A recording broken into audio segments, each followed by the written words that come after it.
ઘણા વર્ષોથી અમારે ઘરે આવી રીતે બનાવે છે. સ્વાદમાં કેવો બનો? એક નંબર. આંગળીઓ સાટતા રહી જાય ને એવી જ રીતે આજ અમે અડદિયો બનાવ્યો છે. હેલો ફેમિલી, જય માતાજી, રામ રામ બધાને. તો કેમ છો બધા? મજામાં ને? તમે બધા મજામાં હે ને? આજના નવા વિડીયોમાં તમારું બધાનું હાર્દિક હાર્દિક સ્વાગત કરું છું.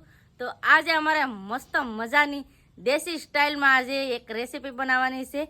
તો આજે અમારે બનાવે છે અડદિયું. તો અમારા ઘરે અડદિયું કઈ રીતે બનાવીએ ને એ આજે તમને દેખાડશું. કેમ કે અમારે છે ને પહેલાંના લોકો જે રીતે અડદિયું બનાવતા ને એવી જ રીતે અમે બનાવીએ છીએ. આમ એમ કહેવાય ને કે મારા પપ્પા છે એના માં ને ઘણા સમયથી એમ કહેવાય ને કે ઘણા વર્ષથી એ જ આવી જ રીતે અડદિયું બનાવે. તો આજે અમે એવી રીતે અડદિયું બનાવીને તમને દેખાડશું. કેમ બેન બનાવે છે ને અડદિયું? હા, અડદિયું બનાવો.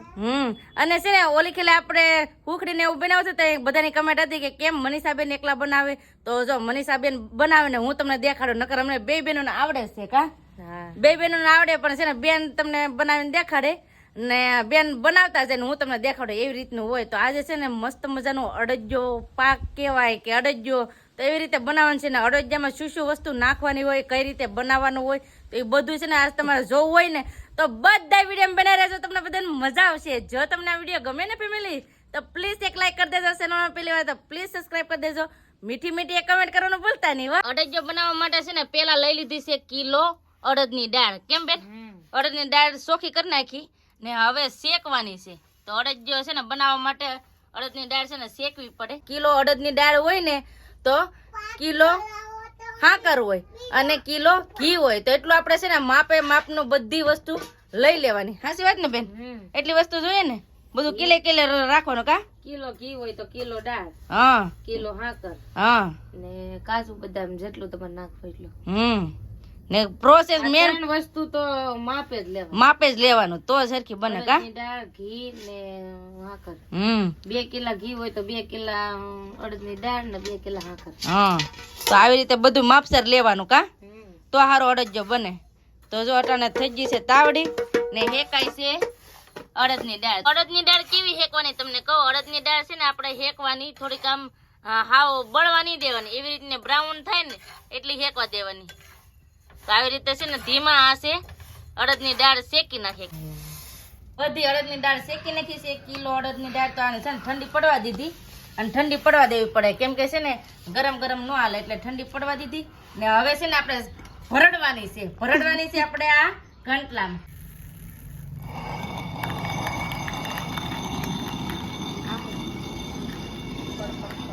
જાડું ને ઝીણું ને એવી જ રીતે છે ને ભવડવાનું છે.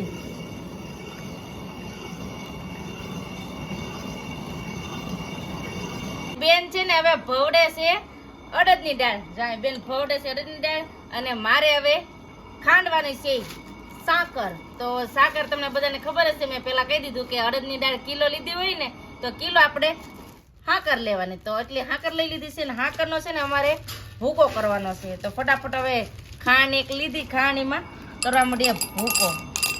તો નાખી દઈએ હાકર આમાં. ફટાફટ છે ને હવે હાકર ખાંડી નાખીએ.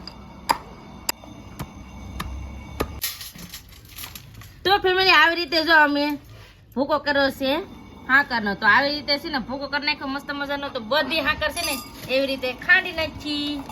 તો ફટાફટ ખાંડવા માંડીએ. નકર છે ને હાકર ખાંડવામાં બહુ વાર લાગે.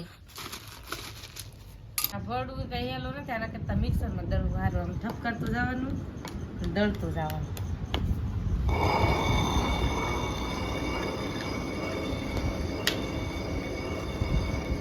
એક મામી દાળ વળે, એક મામી હાકરનો ભૂકો કરે ને હું સાળવા માંડું હાકર.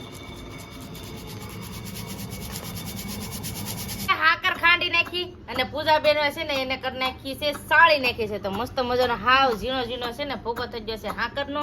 અને હારેર છે ને બેનવે અડદની દાળ પણ ભવડી નાખી છે. તો આવી રીતે છે ને ભવડી છે.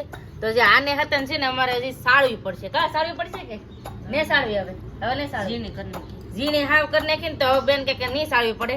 તો આવી રીતે આમ જોઉં તમે આવી રીતે દળી છે ને સેજ રાખવાની હોય. હાવ ભૂકો ન કરાય, લોટ જેવો ન કરાય. કેમ કે લોટ જેવો કરીએ ને તો હાવ શીકણું થઈ જાય ને દાંતમાં છોટે એ મજા ન આવે એટલી ખાવાની. એટલે મતલબમાં છે ને હાવ દરદરો આપણે ભાખરીનો લોટ કેવું હોય એવી રીતે દરદરો આ અડદની દાળનો રાખવાનો. તો આવી રીતે છે ને બે રેડી કરીને નાખ્યું છે. અને બેન છે ને હજી થોડાક આ ખાંગડા નીકળ્યા ને તો ખાંગડા ખાંડી નાખે કા બેન? તો બેન છે ને ખાંગડા ખાંડી નાખે ને આવી રીતે છે ને ભૂકો કરીને રેડી કરી નાખ્યું છે. હવે આગલી પ્રોસેસ કેવી છે ને એ તમને હજી દેખાડશું. તો ફટાફટ હવે બધું આ ખાંડવાનું કમ્પ્લીટ કરી નાખીએ. ફેમિલી હવે શું શું વસ્તુ જોઈએ ને એ તમને દેખાડી દઈએ. તો પહેલા છે ને આપણે તમને બધાને ખબર છે કે અડદની દાળ ભવડી નાખી, પછી હાકરનો ભૂકો, પછી બદામ છે, પછી કાજુ છે, પછી એળસી છે. તો આવી રીતે બધું ક્રશ કરી નાખીએ કા?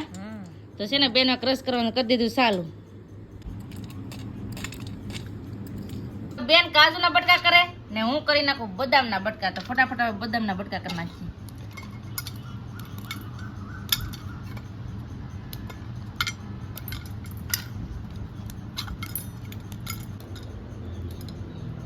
કાજુ બદામનું કટિંગ કરી નાખ્યા છે ને હવે પૂજાબેન છે ને હેરસીને ફોલે છે ને એને કરવાને છે. શું કરવાનું છે? ખાંડવાની છે. તો પૂજાબેન હેરસી ખાંડે ને ત્યાં સુધીમાં છે ને આપણે ઘી ગરમ કરવાનું છે. તો બેને લઈ લીધું છે આમાં ઘી, એક તપેલી મૂકી ને એમાં નાખે છે 1 કિલો ઘી. જો સમસે ઓલું કરવું જોઈએ. તો બધું ઘી છે ને નાખી દીધું તપેલીમાં. આને છે ને ગરમ કરવા દેવું પડશે. અડદિયો બનાવવાનો છે તો કઈ રીતે હવે પ્રોસેસ કરીને અડદિયું બનાવે ને એ તમને હવે આગળ ખબર પડશે. તો ફેમિલી ઘી ગરમ થઈ ગયું ને હેઠું ઉતર લીધું ને પેલા નાખી દીધો છે અડદનો દાળનો ભૂકો કર્યો ને એ નાખતા જઈએ ને આમ પલાળતા જઈએ. આવી રીતે આપણે અલગ જ પ્રોસેસ છે કા બેન? અલગ રીતે બનાવીએ ને આ રીતે બનાવો ને આવી રીતે તમે બનાવો ને એટલે એમ કહેવાય કે શરીરને પણ ફાયદાકારક થાય અને ગુણકારી થાય. એમ આપણે અડદિયો પાકના બટકા કરીને ખાઈએ ને એવી જ રીતે નહીં બનાવવાનું, આ અલગ રીતે બનાવવાનું. જો આવી રીતે અડદની દાળ નાખી દીધી ને આ છે હાકર.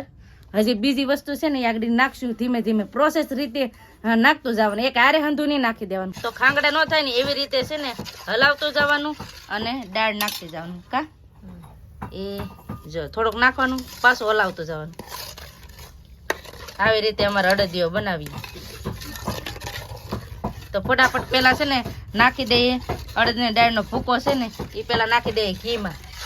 અડદની દાળ નાખીને એટલે આવી રીતનું થઈ ગયું. હવે નાખવાની છે આપણે હાકરનો ભૂકો કરેલો છે ને એ આવી રીતે નાખતા જઈએ ને મિક્સ કરતા જઈએ. તો આવી રીતે અડદિયો કોણ કોણ બનાવી કમેન્ટ કરીને કહેજો. અમારે અલગ જ રીતે બનાવીએ અમે. જો બધું મિક્સ કરતું જવાનું, નાખતું જવાનું. હાકર નાખીને તો આવી રીતે જો જાડું થઈ ગયું. હવે એમાં નાખવાનું છે આપણે બદામના ક્રશ કરેલા છે ને એ. મોઢામાં પાણી આવી જાય હો જોતા જ. મસ્ત મજાનો આપણો અડદિયો બનીને રેડી થઈ ગયો છે. ને હવે આપણે એમાં નાખવાનું છે એળસીનો ભૂકો કરેલો છે ને એ પણ નાખી દઈએ ને પાછું મિક્સ કરી નાખીએ. આવી રીતે આપણે અડદિયો બનાવીને રેડી કરી નાખ્યો છે ને આપણે અત્યારે ને અત્યારે આ અડદિયો ન ખાઈ શકીએ. કેમ બેન? કઈ ખાવાનો? 4 દિવસ પાકે ને હા થોડો પછી ભાવે કા? એટલે મસ્ત લાગે. તો આવી રીતે છે ને અમે અડદિયો બનાવીએ છીએ. તો તમને આ રેસીપી કેવી લાગી પ્લીઝ કમેન્ટ કરીને કહેજો. આ છે ને અમારી મેન રેસીપી હતી, મેન રેસીપી એ આજ તમને શેર કરી છે. કેમ કે છે ને આ ઘણા વર્ષોથી અમારે ઘરે આવી રીતે બનાવે છે તો તમને આજ મેં શેર કર્યું. કેટલો લઈ લીધો છે તો કેટલામાં નાખી દઈએ આપણે અડદિયો બનાવેલો છે ને એ. જો આવી રીતે આપણે કેટલામાં ભરી લઈએ અડદિયો છે એ. બધો ભરી લીધો છે. કેવો સ્વાદમાં કેવો બનો? એક નંબર બનો. ગેળવાનું મોડવાનું એવું કઈ ને બનો ને? કેમ કે એળસી નાખ્યો એમ ન હોય. હા આમાં પરફેક્ટ માર્ક રીતે કરો એટલે કાંઈ ઘટે કાંઈ ન ઘટે. કેમ? તો આવી રીતે છે ને અમે કેટલો ભરીને બનાવી નાખ્યું છે અડદિયું. તો આવો બધા તમે અડદિયું ખાવા આજ નહીં 2 દિવસ રહીને પછી છે ને હું તમને દેખાડી દઈ બ્લોગમાં કઈ રીતનું અમારો અડદિયું બન્યો ઈ. આવી જ રીતે છે ને અમે અડદિયું બનાવ્યો તો તમને કેવો લાગ્યો પ્લીઝ કમેન્ટ કરીને કહેજો. અને હા છે કોઈ પણ ને ઘી ન ભાવતું હોય ને તો આ ઘી વાળો અડદિયો છે ને ખાતા એમ કહેવાય કે આંગળીઓ સાટતા રહી જાય ને એવી જ રીતે આજ અમે અડદિયો બનાવ્યો છે ને આ અડદિયો છે ને અમને બહુ જ ગમે છે અમારા ફેમિલી મેમ્બરને. તો તમને આજ છે ને અમે આ રેસીપી શેર કરી છે. તો તમને આ રેસીપી કેવી લાગી પ્લીઝ કમેન્ટ કરીને કહેજો. ને વિડીયો ગમે હોય ને તો લાઈક કરજો, શેર કરજો. ચેનલમાં પહેલી વાર તો પ્લીઝ સબસ્ક્રાઈબ કરી દેજો. તો આવતીકાલ મળશું એક નવા બ્લોગ સાથે, નવા ઉમંગ સાથે, નવા જોશ સાથે. ત્યાં સુધી જય માતાજી, રામ રામ બધાને. આવજો, bye bye, Tata, C you.